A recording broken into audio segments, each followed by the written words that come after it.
All right, take your Bibles tonight. Exodus chapter 20. Again, Exodus chapter 20. I'm calling my message tonight more of a lesson, really, than a sermon, as we're going to look at the law and just talk about some of these things. That I'm calling the message tonight a brief summary of the law. And I'll tell you why here in a second. Before we get into the message, I want to just read some scripture. So Exodus chapter 20, we read the 10 Commandments last week. I want to pick up in verse 18. We'll end up reading a lot of scripture tonight. But I want to pick up in verse 18 and read through the end of the chapter. It says, "And all the people saw the thunderings and the lightnings and the noise of the trumpet and the mountain smoking. And when the people saw it, they removed and stood afar off. And they said unto Moses, Speak thou with us, and we will hear. But let not God speak with us, lest we die. And Moses said unto the people, Fear not, for God is come to prove you, and that his fear may be before your faces, that ye sin not. And the people stood afar off, and Moses drew near unto the thick darkness where God was. And the Lord said unto Moses, Thus shalt thou say unto the children of Israel, Ye have seen that I have talked with you from heaven. Ye shall not make with me gods of silver, neither shall ye make unto you gods of gold. An altar of earth thou shalt make unto me, and shalt sacrifice thereon thy burnt offerings, and thy peace offerings, thy sheep, and thine oxen, in all places where I record my name. I will come unto thee, and I will bless thee. And if thou wilt make me an altar of stone, thou shalt not build of hewn stone, but thou shalt, for if thou lift up thy tool upon it, thou hast polluted it. Neither shalt thou go up by steps unto mine altar, that thy nakedness be not discovered thereon." Okay, so the events of Exodus chapter 20 all the way through chapter 24 take place in just 2 days. On the first day, Moses went up to the mountain and he received the 10 Commandments. And I'm going to show you here, this is a picture of Mount Sinai. This is my desktop picture. I just really like this picture. But it is Mount Sinai there in the Sinai Peninsula. And as you can see, it's a pretty rugged place, wouldn't you say? Just as it is, pretty intimidating place. Can't imagine a more intimidating landscape than that. But imagine that scene with me. Not only are they sitting before this intimidating mountain in this rugged landscape, but the mountain is shaking like an earthquake, and there's a black cloud covering it, and there's lightning burst, and there's burst of fire, and they're hearing the voice of God. That place, this had to be absolutely terrifying, right? Amen. Terrifying. Now add to this fact that Moses wasn't just up there getting the 10 Commandments. God was speaking audibly in a loud enough voice that the whole camp could hear as God spoke to Moses and gave them the 10 Commandments. So the people are terrified. And you know, there's that circle, that line around the mountain where they were not supposed to go. They're backing away from the line. I mean, they're terrified. You know, and then they say, Moses, please, can God just talk to you and then you tell us what he said? I mean, they didn't want to hear it anymore. It was too much for them. And so what's going to happen in the next several chapters is God's going to give them more commands, and Moses is going to go and tell the people. So what you have here, starting in chapter 20, the end of chapter 20 through chapter 23, is sort of a summary of the whole law. Some people have called it the covenant code. It's kind of a Cliff Notes version of the whole law that we see in Deuteronomy and Leviticus. So in chapter 24, the people are going to have a special offering. We're going to talk about that at the end. But the law really starts here at the end of chapter 20. God reiterates the first of the 10 Commandments. He says there's not going to be any gods before me and no graven images. And he specifically says, don't make anything of gold or silver. Don't make anything. And then he tells Moses he wants them to build an altar of earth. Now, when you hear the word altar, unfortunately, what you think of is you probably think of the front of a church. You probably think of the steps on the platform in the sanctuary when you hear the word altar. I'm not sure where that started. It's a relatively new thing if you study the history out of that. But it's not something that comes from the Bible. In the Bible, altar meant something completely different. And God gave specific commands here for the altar. It was to be made either of earth, literally just piled up dirt, or to be made of stone. But it couldn't be worked stone. It couldn't be stone that any tools had touched. It had to be stones that they just found and fit together, like a really rough, like stone wall. And the whole altar would end up being probably about waist high and really was crude looking. And that's okay, because you know what the altar was? It was just a big barbecue pit. That's really what it was. I don't mean to say that to belittle it. That's really what it was. They used it to cook animals. That's what an altar was. And so God gave specific rules for this altar and said, when you make this altar, I just want it to be as plain as possible. We know later on there were certainly people in Israel at this time that were skilled metalworkers. Like they made the tabernacle and skilled artisans. And certainly you could think, oh, wow, I mean, we're making this for God. We should make it as nice and pretty as we possibly could. And God's like, no, I want you to make this as plain as possible. I want this to just be dirt, or just find some rocks and pile them up for my altar. Now, why did God want the altar in this case to be such a simple thing? I think the lesson here is that God didn't want anything to get in the way of worshiping him. And God knew that if people made this beautiful altar with all this work on it, then what people would end up doing is they would end up worshiping the altar, not the God of the altar. And God is not to be represented by the works of our hands. God is to be represented by what he says and what he does. And God did not want there to be any confusion among the people of Israel that this altar was not him. This altar was not a thing to be worshipped. Now, I'm going to meddle here for a second, and I get to do that because you let me. One of the problems that I have with contemporary Christianity is, to me, it seems like they take culture and they put culture up on the stage with Christ. And what ends up happening when both of them are on the stage, when they turn the service into a concert, or they put a light show and all that, what ends up happening is people end up, in my opinion, worshiping culture as much as they worship Christ, or instead of worshiping Christ. There's this church in Florida. This happened this last Sunday in Florida. This is supposedly a Bible-believing evangelical church, and they had an Addams Family-themed church service. And this is a shot of them during their song part of the church service, all these people dressed up like Wednesday Addams, dancing to pop music for their church service for Halloween.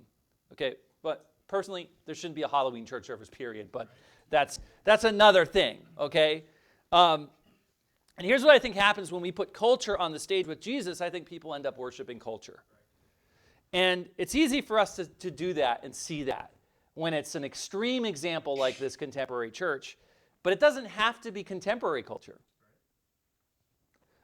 If we put Southern culture up on the stage, if we put country culture up on the stage, if we put even really, really, really well done traditional culture that there's nothing wrong with, that can become an idol that replaces the worship of God. And so God here says in the Old Testament, he said, make me an altar and make it so simple that people don't spend any time thinking about the altar. All they're thinking about is me. All they're thinking about is Christ. Okay, so that's chapter 21 or 20. Each of the next three chapters has, like I said, a bunch of laws. I'm going to feel like I'm preaching through chapters of Proverbs tonight. I'm sorry. It's either going to be scattershot or we're just going to meander a little bit, and it's just the nature of the text, okay? But we're going to look at these couple chapters here, and just go through some of these laws. All right, so if you look at chapter 21, the first 11 verses of chapter 21 are all about governing slavery, as it's been called, or servants. And, there's this book that came out probably 20 years ago now, 15 years ago. This secular guy that thought he was so smart wrote a book called The Year of Living Biblically, I think it was called. And it was basically, the whole thing was mocking all the rules of the Old Testament and mocking the laws of the Old Testament. If you talk to people in the world, if you talk to people with a secular mindset, they love to point at the Old Testament law and act like it is both barbaric and unimaginably cruel. And, they say, especially when it comes to stuff like slavery, how could God ever allow, never mind regulate slavery? How could there be rules setting out slavery? Slavery is evil. And here's what you need to know, okay? Those people have no idea what they're talking about. They just don't know. They're ignorant of the Bible. Because these laws here look absolutely nothing like the kind of slavery that they're thinking about. Nothing like the slavery that took place in America and other parts of the world in the 17 and 1800s. In our American form of slavery, people were basically kidnapped based on their race and stolen from their homelands, often by people of their own race. That's usually left out. And then shipped around the world and forced to work with almost no rights. And it was a terrible system. We went to Monticello this year, me and the kids and my wife, and toured Monticello, Thomas Jefferson's house. Thomas Jefferson had a lot of slaves. And at the end, we looked at this big, beautiful house. It was the nicest house in America when it was built. It was just gorgeous house, if you ever get a chance to go there. But afterwards, we walked down beside the house, and there was this row of slave houses. And it was really hard to see how these people had to live. It was really hard. It was truly a horrific system. This here in Exodus chapter 21 is nothing at all like that. Like, completely different worlds. I mean, this is not bad at all, what you see here in Exodus chapter 21. This form of servanthood is way closer to our more modern form of employment than it would be to slavery as we think of it. Most of the time, the way it works was this: you sold yourself into slavery, into the servanthood, with a contract. And that contract could only last a maximum of 6 years. At the end of 6 years, you were free. Okay? That was the max. And you sold yourself into the contract, and guess what? It wasn't like other forms of slavery where somebody else was selling you. You were selling yourself. And you know what that means? Who got paid? You did. It was a voluntary thing. You sold yourself and you got paid, and probably got paid a sizable amount of money. And then on top of that money, you got room and board while you worked for this employer. You worked for them for 6 years, and then when they were up, you got to go free. And this is not a demeaning position. This is the position that most people in the place found themselves in. And so you got to go free after 6 years, and then you could sign another contract and get paid again. But again, it would only last 6 years. You know what that sounds like? The military. It sounds like the military. There were other things involved, and there are very good cultural reasons for all the other things that were involved. For instance, in Bible times, you did not just marry a girl, okay? You had to pay the girl's parents a bride dowry. A dowry is paid to the groom. That was not common in Bible times. You had to pay the bride's family a dowry, okay? And you had to basically pay for the right to marry a girl. This sounds really good, by the way. I'm just kidding. I got 4 daughters. I mean, weddings are going to be expensive, man. But it was a lot of money. It was a sizable amount of money that you had to pay to buy the rights to marry this girl. And if you were to start off a servant contract as a single guy and then meet a single woman that was also under your boss's contract, and you decided to get married, well, basically you had to pay that bride dowry to your boss. And so you had some options. You could wait till you were both done at the end of the contract, and then be free people and marry just like anybody else. You could finish your contract, get married, and work for somebody else, and then pay her dowry, and then pay for room and board so you could live with your wife at your old boss's house. Or you could just say, we've decided we want to make this thing permanent and become permanent servants to the boss. And that's the option that's laid out here in Exodus chapter 21. Okay? There were other servants, types of servants. There were servants that became servants because they were conquered in war. Okay, the alternative and the normal thing at that time was to kill them. So they got a pretty good deal, right? But they were still to be treated with dignity, and there were rules governing how they were treated. Okay? All this is laid out in the first 11 verses here. It's not bad. If you understand it, it's not bad. All right? Look at verse 12 to 14. Let's read this. He that smiteth a man so that he die shall be surely put to death. And if a man lie not in wait, but God deliver him into his hand, then I will appoint thee a place whither he shall flee. But if a man come presumptuously upon his neighbor to slay him with guile, thou shalt take him away from mine altar that he may die. He that smiteth his father or his mother shall be surely put to death. So verse 12 through the end of the chapter basically deals with different versions of manslaughter, murder, or injuries. And this would have been interpreted by judges. All those judges that Moses set up would have taken this and heard these things on a case-by-case basis. This was the law that they would listen to. Okay? But basically in the ancient world, if somebody killed your kin, you just went and killed them. It didn't matter if it was an accident or not. Somebody in your family felt obligated to go take vengeance on this own person and take it into their own hands. And that, as you can imagine, could get really ugly. And it could turn into like a Hatfield and McCoy situation where it's just generations of one family killing people from another family and vice versa. That goes on and on and on. What these laws here did is civilize that and brought this all under the jurisdiction of the judges and the elders of Israel. And there are really, if you think about this, there are some really common sense things in here.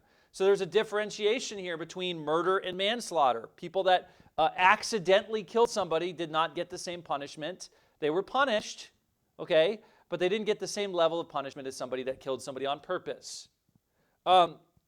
If you murdered somebody, like premeditated, it didn't matter if you ran to the city of refuge. It didn't matter if you were holding on to the horns of the altar. The law said you were to rip that person off and execute them if they murdered somebody on purpose. All right? There are a lot of laws in here that are just mischaracterized and misunderstood. For instance, verse 15 says, and he that smiteth his father or his mother shall be surely put to death.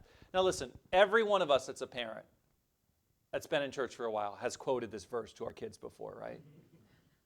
Okay. So I'm not saying you were bad for doing that, all right? But just a little context here. The smiting there probably has in mind not just like a 2-year-old boy that smacks his dad because he gets angry or something like that. That doesn't mean those little 2-year-old boys were getting put to death, all right? And if you think they should have been, we need to talk. The word smite there is a very strong word, and it carries the idea of a deliberate and purposeful injury. And the idea is this is almost like a child attempting to murder his parents. Okay? And basically what this verse is saying is that if someone tries to murder their parents or beat their parents down, even if they don't succeed at it, they are to be treated as a murderer and put to death. Why? Because parents and authority figures are to be respected. Okay? Verse 17, verse about cursing your parents. Probably didn't just mean, man, my parents are the worst. Okay? People shouldn't be saying that, but that's probably not what this verse is saying. All right, what it's probably talking is more like a death threat or maybe a public denial of responsibility. By the way, this is not super popular in our day and age to think about, but when the Bible talks about honoring father and mother, it doesn't just mean honoring in the sense of saying nice things about them. It means taking care of them in their old age. people in the Bible times had a responsibility to financially care for their parents as they age, and that can be a burden on people. And so people came up with all kinds of ways to get out of that. And Jesus said, when he talked about honoring your father and mother in the Sermon on the Mount, what he talked about was all the clever ways they'd come out of spiritualizing, not taking care of their parents. And Jesus said, no, you need to take care of your parents. That's how he applied this verse. Okay? And so people, they were sick of their parents. They didn't want to do anything. And that's probably what this is talking about. Again, having respect for authority, and especially our parents, is the foundation of society. There's a reason why it's the first thing in that second table of the law, right? And crimes against parents and crimes against authority were dealt with more severely than other crimes. Look at verse 16. He that stealeth a man and selleth him, or if he be found in his hand, he shall surely be put to death. That's interesting. Kidnapping of any kind was a death penalty offense in Israel.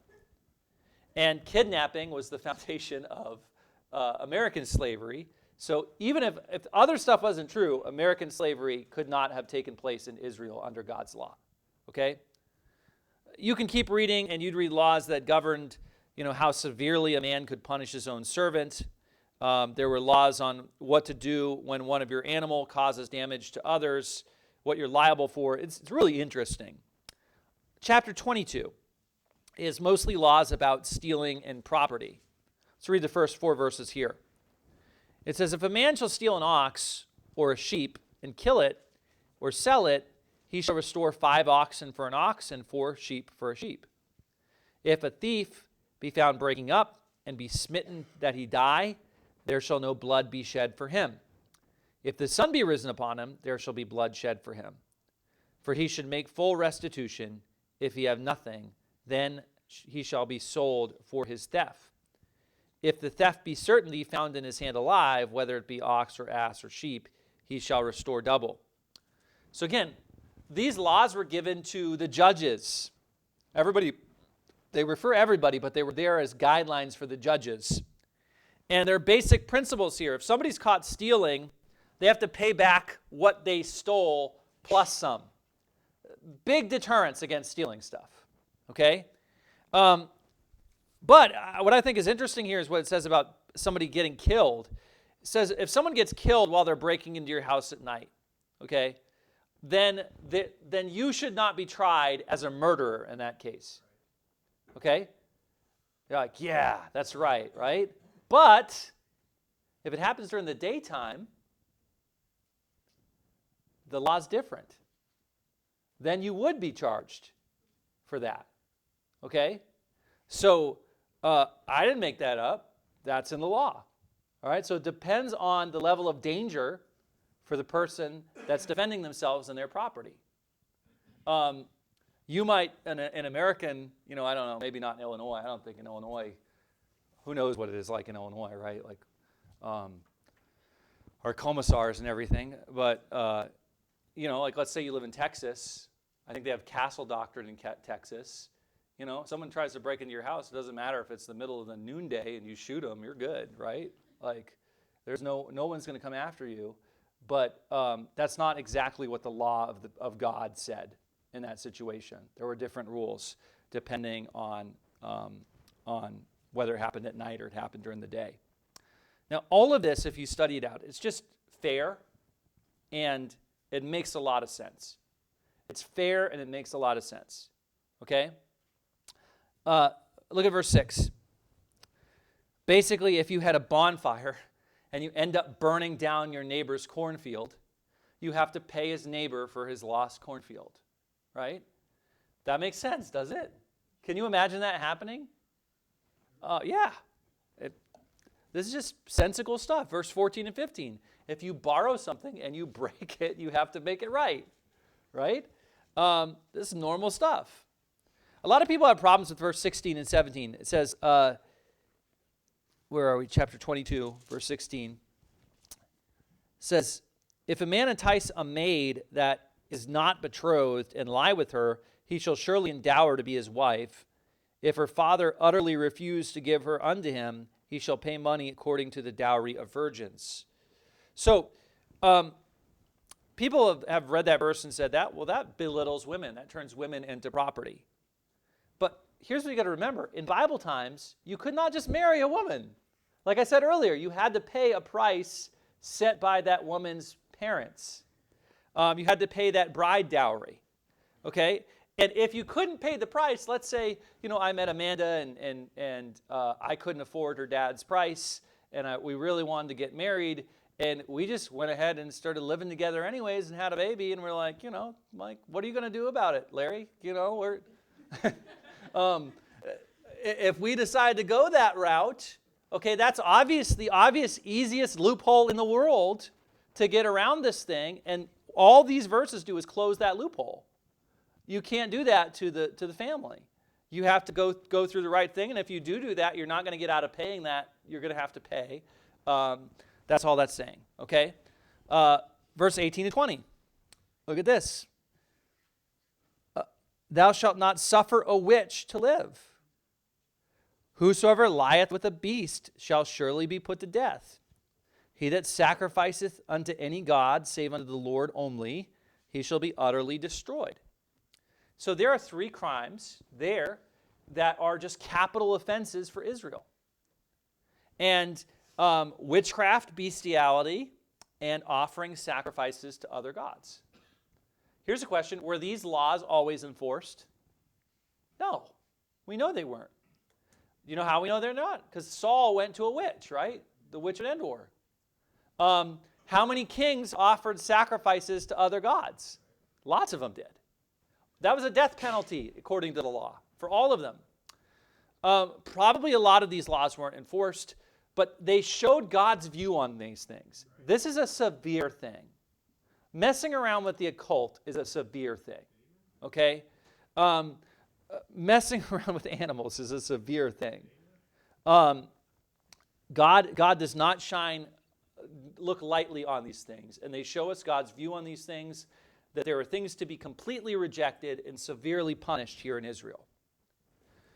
Look at verse 21 to 24. This is interesting. And I promise we're not going to read all of this here, but I find this neat. Thou shalt neither vex a stranger nor oppress him, for ye were strangers in the land of Egypt. You shall not afflict any widow or fatherless child. If thou afflict them in any wise, and they cry at all unto me, I will surely hear their cry. And my wrath shall wax hot, and I will kill you with the sword, and your wives shall be widows, and your children fatherless. Look at verse 25. If you lend money to any of my people that is poor by thee, thou shalt not be to him as a usurer, neither shalt thou lay upon him usury.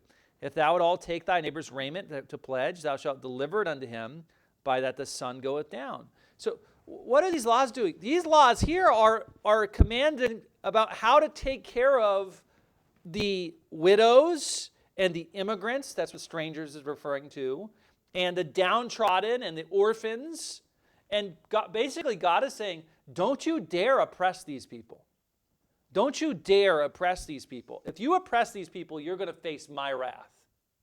I'm going to answer that, okay? Don't you dare, these people that are down and out, don't you dare put your foot on them. And I think the usury thing is interesting. If you go throughout the land in America today, and you go to any city, I think there's probably half a dozen of them in Mattoon. There's these places that specialize in lending money to poor people at ridiculous interest rates. Okay? And that is the kind of thing, I don't know how you sleep with yourself at night when you're getting filthy rich. Down in Cleveland, Tennessee, there's a big, giant castle house right on the road between Athens and Cleveland. And that guy built that house by owning a bunch of payday lending places. And it's like, how do you sleep with yourself at night when you're basically setting these people up to never, ever, ever be good? Now, should they be doing it? No. But people that are desperate don't have a whole lot of sense sometimes. And God said, don't oppress them. Don't put them down. Or you'll deal with my wrath. So, interesting. All right, just a quick look at chapter 23. These are mostly laws about worship, and it starts with laws about lying, making false reports, and then it goes on to laws about worship and some special days. And we're just not going to take a whole lot of time to look through that. It ends with some words about the land and the conquest of the land at verses 20 to 33. God promised that he would take care of them as they went into the land. And this is the end of the covenant. Okay, so here's the main thing I wanted you guys to get tonight as we looked at this. A lot of people look at the Old Testament law and they think about the Old Testament law as this horrific, outdated, dark ages, barbaric thing, right? Like they think of the Old Testament law as like, these like knuckle dragging cavemen just basically bopping each other around, and we're so civilized and we have it all right. I don't think they've read it. If they have, they certainly don't understand it, because this is extremely complicated, balanced, fair. It looks out for the rights of property owners. It also, weirdly, looks out for the rights of criminals.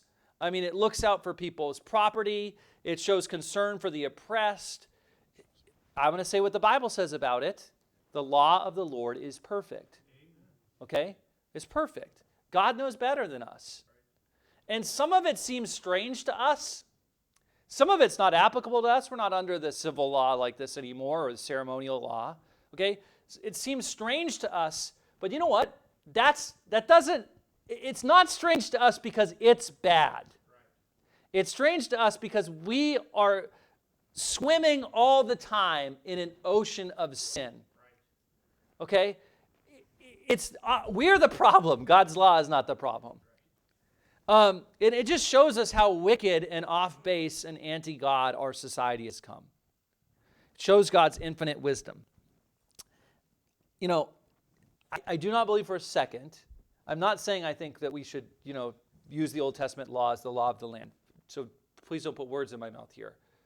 But I don't believe that our United States lawmakers have improved on the law of God. Okay? I don't think that they're more balanced than the Bible was. There are things that we can learn from this about how to live and how to act and how to treat each other, and I think we should. Okay? So quickly, chapter 24. I know feels like I'm talking forever tonight, but let me read. I'm just going to read the whole chapter, and then I'll very quickly summarize it, and we'll be done. It says, "And he said unto Moses, Come up unto the Lord, thou and Aaron, Nadab and Abihu, and 70 of the elders of Israel, and worship ye afar off. And Moses alone shall come near the Lord, but they shall not come nigh, neither shall the people go up with him.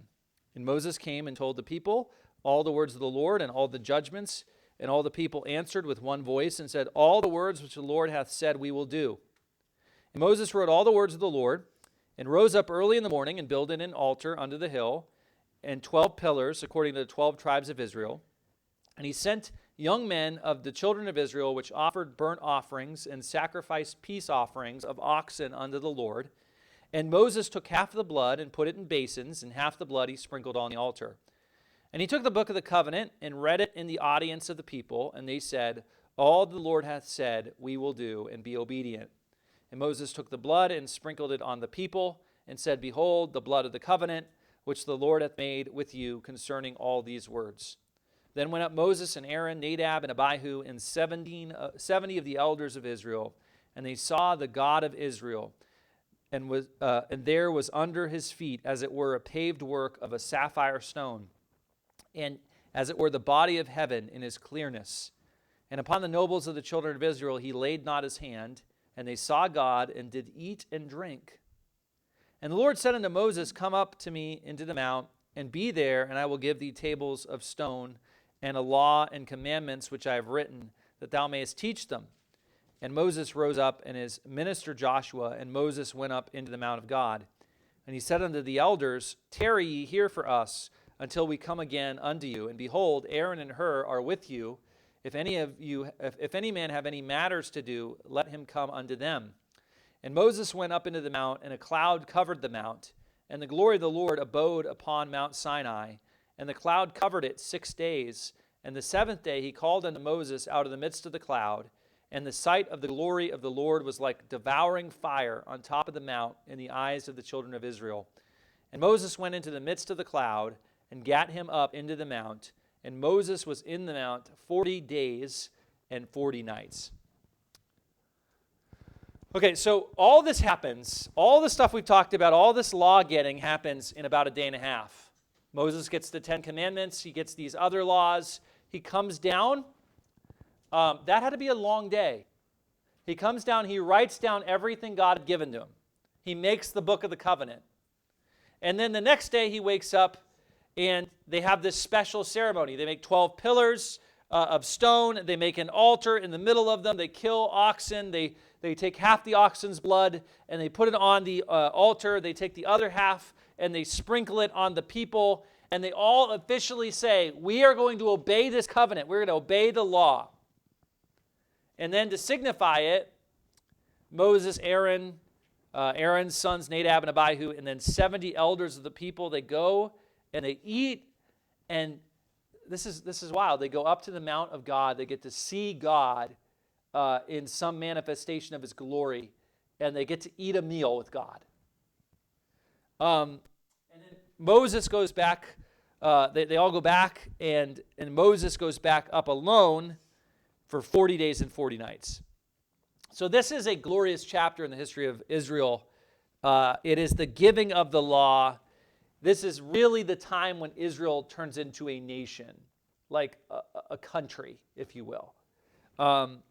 They go into the wilderness as a bunch of slaves. They're unorganized, and they come out of this situation here with laws and leadership, and God made them these special promises. And the whole thing is very solemn. But here's the thing. It doesn't last, right? Because Moses is up there getting the rest of the law. Remember how the law starts, the 10 Commandments? God reiterates those first 2 10 Commandments, okay, about having other gods, making graven images. Well, Moses is up there, and before Moses comes down the mount again, the children of Israel, including Aaron, who's supposed to be the high priest, are going to break those 2 commandments and make a golden calf. And the whole thing is going to go sideways while Moses is up there. Right after they make this covenant. They make the covenant. They say, we're going to obey all these things. And immediately they go and break the first 2 commandments. And I think that just illustrates to us that mankind could never keep this covenant. Okay? Mankind could never keep this covenant. I mean, if mankind could keep this covenant, there would be no need for all the altars. Right? There would be no need for all the sacrifices. But as we'll see, those sacrifices had to be constant. There's only one man that could ever keep the covenant and did keep the covenant, and that was the Lord Jesus Christ. And he was killed. He was the Lamb of God that was killed on our behalf. God sent us Jesus. So we're going to wrap this up here. The one thing I just wanted you to take away from this, okay? God's law is not some barbaric thing. Okay? It's nothing to be embarrassed about. It is a reflection of the wisdom and goodness and greatness of God. Okay? It's not fair how people talk about the law of God, and we as Christians should not be ignorant of the law of God. We should understand, do our part to understand it, because it's a reflection of who he is. So next week, next time we get into this, we'll talk about the tabernacle. But let's stand together and we'll sing another song. Brother Berkey, if you want to come and play another song. You all have been sitting since you came in here, so I'm going to let you stand for a second, and we'll just stretch. Does anybody have a favorite song that didn't get picked? Brother Adam? 405. Let's stand together. We'll sing number 405, and then Brother Adam can come and do prayer request. Take my life and let it be. We'll sing the first and last verse.